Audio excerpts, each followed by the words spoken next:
Hello everyone, स्वागत है आप सबका एनएसएस ट्यूटोरियल्स में। माय नेम इज नयन सरगर और आज बेसिक कॉन्सेप्ट इन ज्योमेट्री के थर्ड लेक्चर में हम देखेंगे conditional statement and converse statement.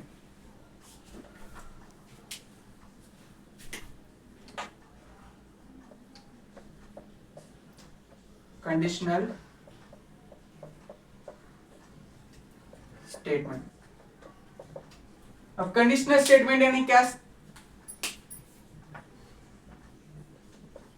अब कंडीशनल स्टेटमेंट यानी कैसे स्टेटमेंट? ऐसे स्टेटमेंट जिसमें इफ एंड देन इंक्लूड होता हो। यानी हम बोलते हैं ना, if I will do that then that will happen. ऐसे वाले जो स्टेटमेंट रहते हैं इफ एंड देन इंक्लूड होने वाले, उनको हम क्या कहते हैं? Conditional statement. और कन्वर्स स्टेटमेंट यानी क्या?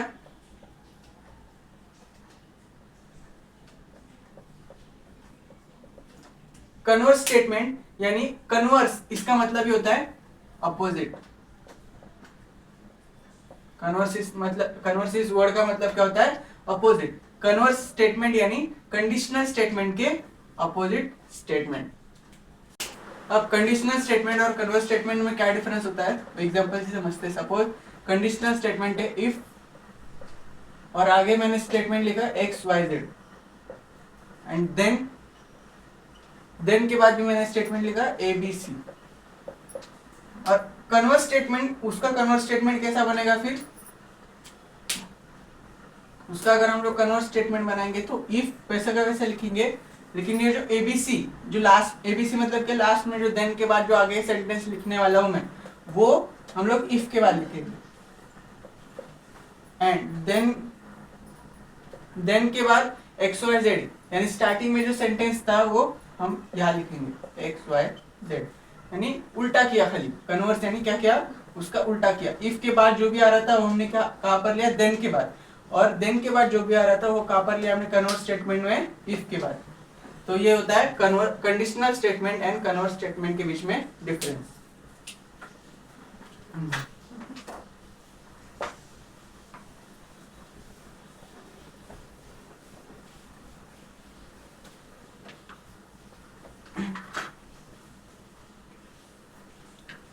अब दो केसेस होती।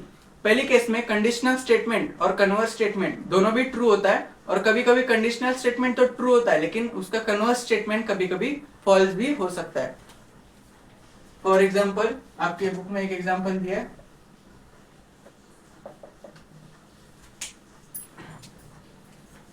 कंडीशनल स्टेटमेंट दिया है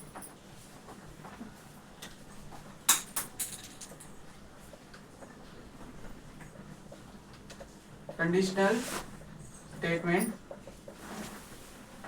if quadrilateral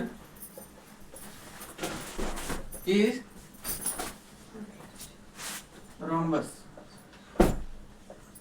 If quadrilateral is rhombus, then its diagonals are perpendicular.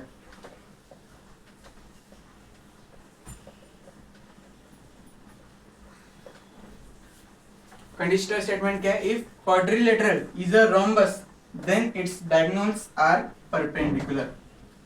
इसका मीनिंग मैं आगे समझाता हूं, पहले कन्वर्स स्टेटमेंट लिख लेता हूं इसका।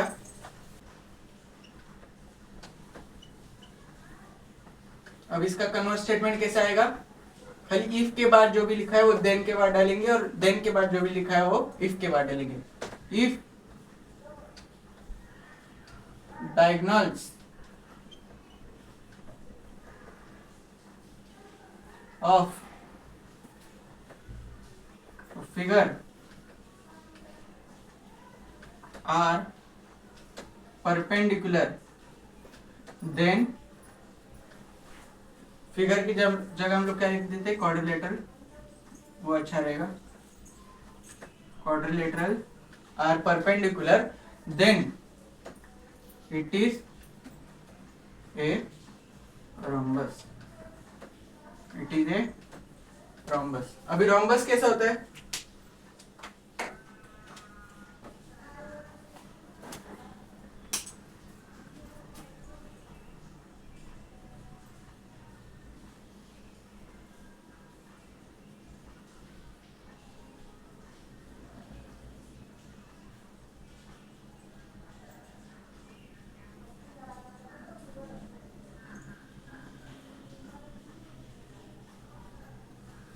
अब ये जो फिगर है इसी को हम लोग कहते हैं रोम्बस। और ये क्वाड्रिलेटरल भी है। क्यों क्वाड्रिलेटरल? क्यों किसको बोलते हैं? जिसके 4 साइड हो।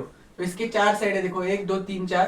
तो ये क्वाड्रिलेटरल तो है, लेकिन इसके डायगोनल जो है वो भी परपेंडिकुलर है। देखो डायगोनल, ये एक डायगोनल है। डायगोनल किसे कहते हैं? कॉर्नर के जो पॉइंट्स होते हैं उनको जो जॉइन करने वाली लाइन होती है उसको हम लोग डायगोनल कहते हैं। तो यहाँ पर कितने डायगोनल्स है? 1 और ये 2।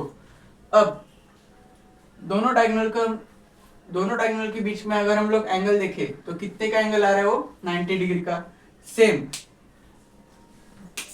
ये साइड से भी देखें तो ये भी कितने का एंगल है? 90 डिग्री का। ये भी कितने का एंगल है? 90 डिग्री का। और ये भी कितने का एंगल है? 90 डिग्री का।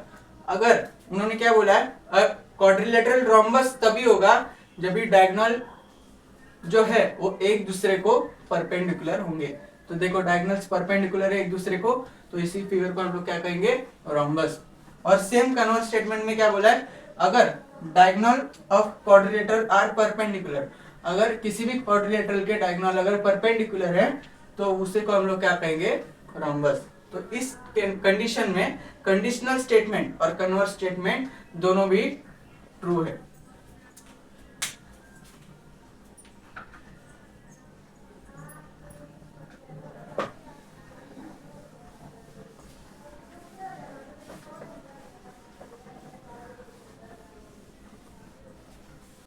अब नेक्स्ट कंडीशनल स्टेटमेंट है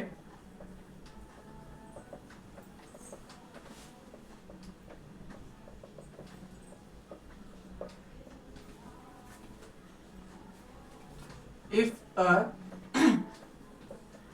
number is prime, if a number is prime, then it is even or odd, then it is even or odd. and converse statement क्या है उसका? if number is even or odd, then it is prime. If number is even or odd, then it is prime. अभी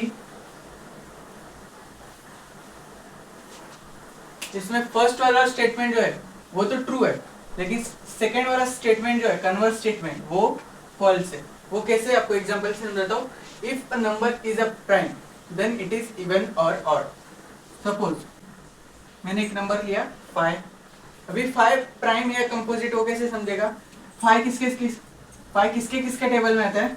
1 के और 5 के। इन दोनों के अलावा और किसके टेबल में 5 आता है क्या? नहीं आता है। तो इसका मतलब ये प्राइम है, प्राइम हो गया। अब क्या बोला है? If a number is a prime, ये प्राइम है तो ये एक तो ऑड होगा या फिर इवन होगा, तो ये ऑड नंबर है। कंडीशन सेटिस्फाइड, यानी है कंडीशन जो है वो ट्रू है। अब एक इवन नंबर को लेते हैं हम लोग, क्या एग्जांपल लेते हैं हम लोग 2 का। 2 ये प्राइम नंबर है।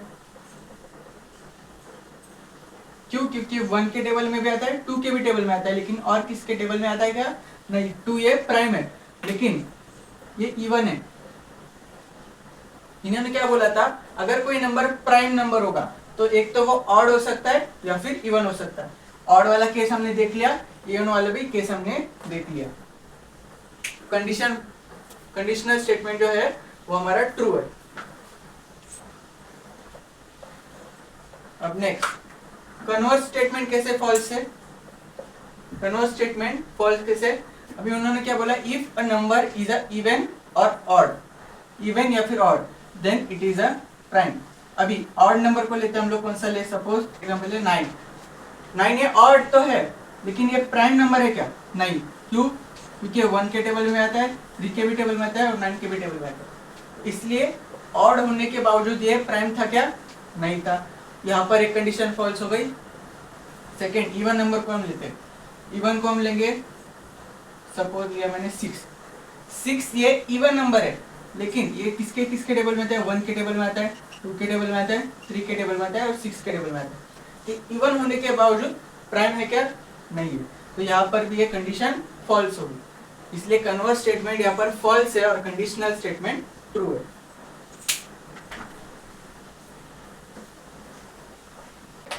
पोस्टिल्यूट क्या होता है, अब नेक्स्ट हम देखेंगे पोस्टुलेट्स क्या होते हैं। पोस्टुलेट यानी एक कोई भी स्टेटमेंट, यानी स्टेटमेंट, जैसे अभी हमने देखा था ना, if quadrilaterals, if diagonals of a quadrilateral are perpendicular then it is known as rhombus. इस टाइप के जो स्टेटमेंट होते हैं उनको क्या कहते हैं हम लोग, पोस्टुलेट। और थ्योरम कब होता है उसको, उसी को हम लोग थ्योरम का बोलते हैं जब वो लॉजिकली प्रूवन होते, जब हम उसको लॉजिकली प्रूव करते तभी उसको हम लोग क्या बोलते हैं, थ्योरम।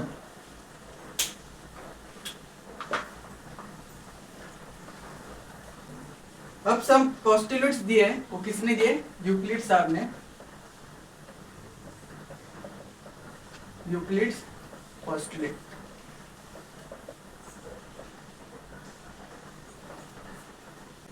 अब उनका पहला पोस्टुलेट क्या है, there are infinite lines passing through a point. यानी सपोज ये मैंने पॉइंट बनाया और इसमें से इन्फिनाइट मतलब अनगिनत लाइन पास हो सकते हैं, यहाँ से पास की, यहाँ से, यहाँ से, यहाँ से, ऐसे अनगिनत टाइम एक पॉइंट से लाइन पास कर सकती है। ये उनका था पहला पोस्टुलेट। अब उनका सेकंड पोस्टुलेट क्या है, अगर 2 पॉइंट मैंने ऐसे ड्रॉ किए तो उनमें से केवल एक सिंगल लाइन ही पास कर सकती है। इन 2 पॉइंट में से केवल एक सिंगल लाइन पास कर सकती है। अगर मैं दूसरी कोई लाइन पास करने की कोशिश करूं तो वो पॉसिबल हो गया क्या, नहीं।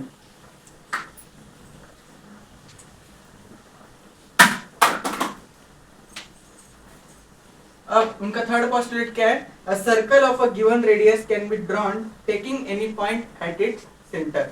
यानी सपोज एक सर्कल बनाना हमको और उसका रेडियस हमने डिसाइड कर लिया, रेडियस सपोज 5 सेंटीमीटर, तो किसी भी पॉइंट को हम लोग सेंटर मान के उतने रेडियस का सर्कल हम लोग बना सकते हैं। ये था उनका थर्ड पोस्टुलेट।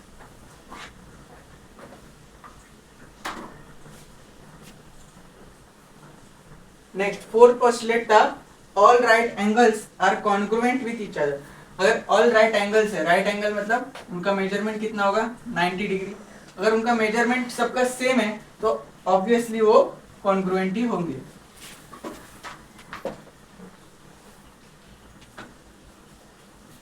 अब यूक्लिड का फिफ्थ पोस्टुलेट क्या है, if two interior angles formed on one side of a transversal of a two lines add up to less than two right angles, then the lines produced in that direction intersect each other। कुछ नहीं समझा, आप समझाता हो, देखो suppose ये एक straight line है और ये एक स्ट्रेट लाइन है, एरो बना देते हैं, और अब इसके बीच में से मैंने किसी लाइन ड्रॉ की। इस लाइन को हम क्या कहते हैं, ट्रांसवर्सल। इस लाइन को हम क्या कहते हैं, ट्रांसवर्सल। इस लाइन को हम क्या कहते हैं, ट्रांसवर्सल। और उन्होंने क्या बोला, यूक्लिड का फिफ्थ पोस्टुलेट क्या बोलता है, ये जो इंटीरियर एंगल है, इंटीरियर एंगल है, नहीं ये देखो, ये और ये जो दो एंगल है इंटीरियर एंगल बोलते हैं इनको। इंटीरियर का मतलब अंदर वाले। इंटीरियर एंगल जो है उनका सम अगर 180 डिग्री से कम है, यूक्लिड का फिफ्थ पोस्टुलेट क्या बोलता है, इनका दोनों का सम अगर 180 डिग्री से कम हुआ तो ये जो दो लाइंस है ये आगे जाके कहीं ना कहीं मीट होगी, यानी एक दूसरे को मिलेंगी। ओके, ये हमें यूक्लिड का फिफ्थ पोस्टुलेट बताता है। अगर ये ऐसी पैरेलल होती और इसके बीच में से मैं ऐसे ट्रांसवर्सल खींचता तो इसका और इसका सम जो है वो कितना आता, 90 डिग्री, सॉरी 180 डिग्री आता। इसका और इसका सम कितना आता, 180 डिग्री। 180 डिग्री आने की वजह से ये दोनों लाइन आगे कभी भी आगे मीट नहीं होगी। लेकिन यहाँ पर देखो इन दो एंगल्स का सम जो है वो 180 डिग्री से कम है, इसलिए आगे जाके ये जो दो लाइन्स है वो एक दूसरे से मिलेंगी।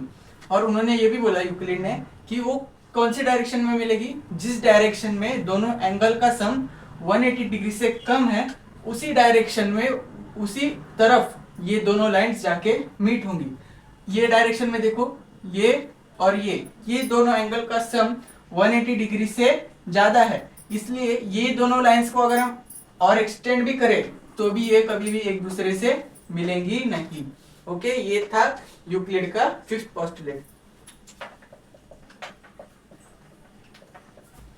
अब हम समझते हैं प्रूफ क्या होता है। तो प्रूफ क्या होता है, किसी भी कंडीशनल स्टेटमेंट को सही साबित करने के लिए जो लॉजिक हम यूज करते हैं, जो उसको आंसर फ्रेम करते हैं, उसी को हम क्या कहते हैं, प्रूफ।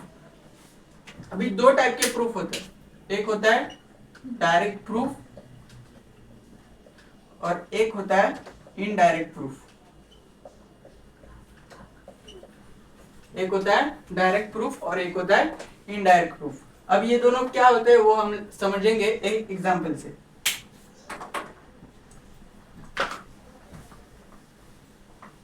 आपको एक थ्योरम दिया है, the opposite angles formed by intersecting lines are of equal measures. हम लोग लिख लेते हैं थ्योरम।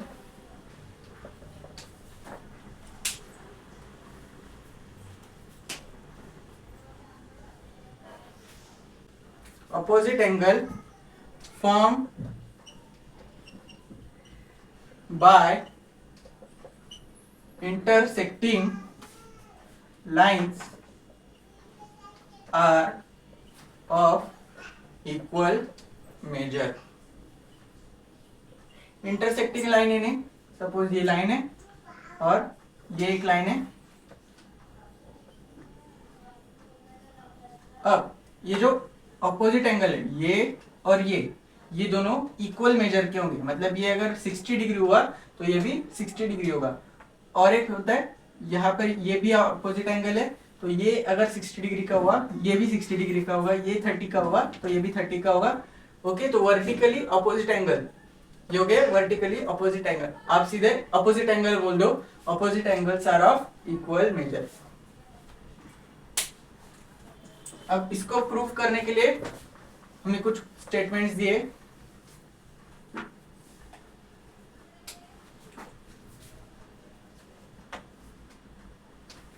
अब इसमें एक कंस्ट्रक्शन दिया, देखो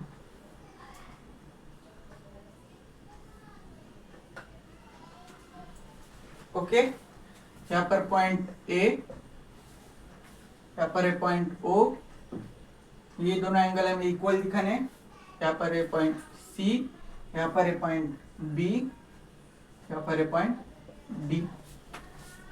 अभी गिवन क्या क्या है, गिवन है हमें line A B and C D intersect each other at point O. To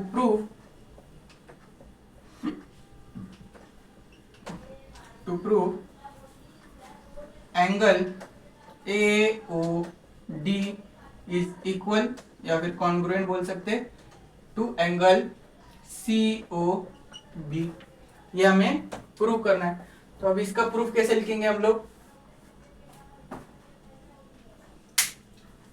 I hope आपने नोट कर लिया होगा या फिर आप टेक्स्ट बुक देख सकते हैं। मैं अभी जगह नहीं इसलिए रफ कर रहा हूं, इसका प्रूफ लिखता हूं आगे।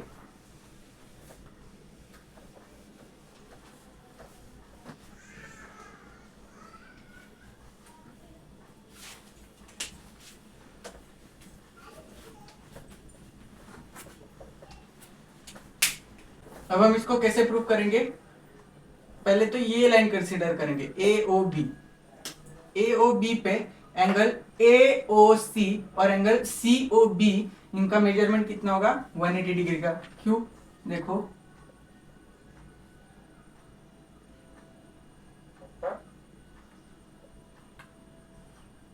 ये पॉइंट सी है, यहाँ पर जो एंगल बनेगा इन दोनों का मेजरमेंट कितना होगा 180 डिग्री का। क्यों? ये दोनों लीनियर पेयर ऑफ एंगल है, एक लाइन पे आ रहे, इसका और इसका मेजरमेंट कितना होगा टोटल 180 डिग्री का। तो हम लोग लिख लेते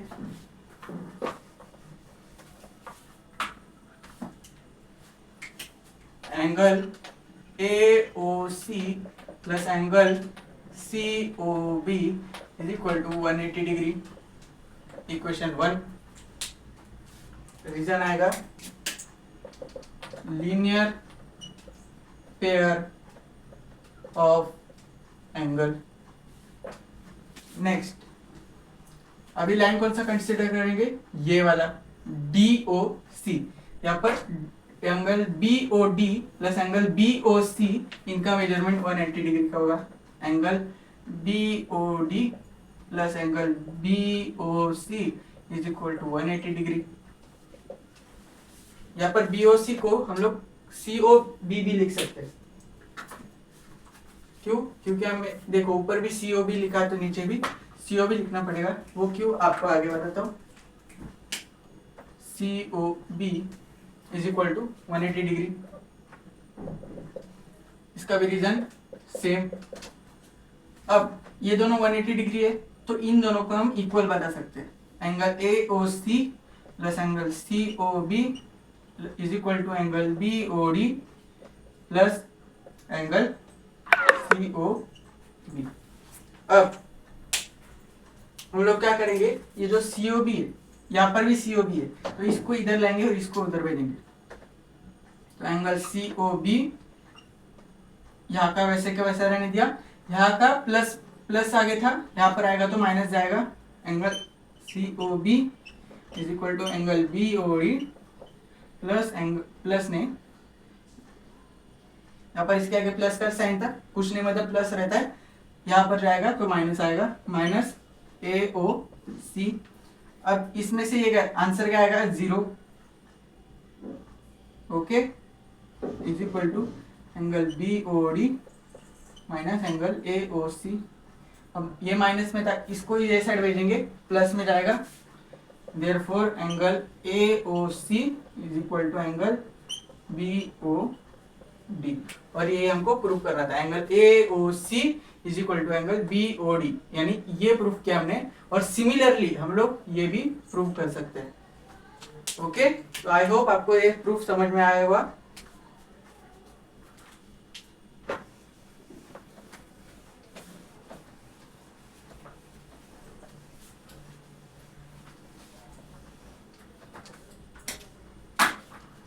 आई होप आपको ये लेक्चर समझ आ गया होगा। अगर आपको ये वीडियो अच्छा लगा तो please like share and subscribe कीजिए, और अगर आपको कुछ डाउट होंगे तो प्लीज कमेंट सेक्शन में बताइए। Thank you.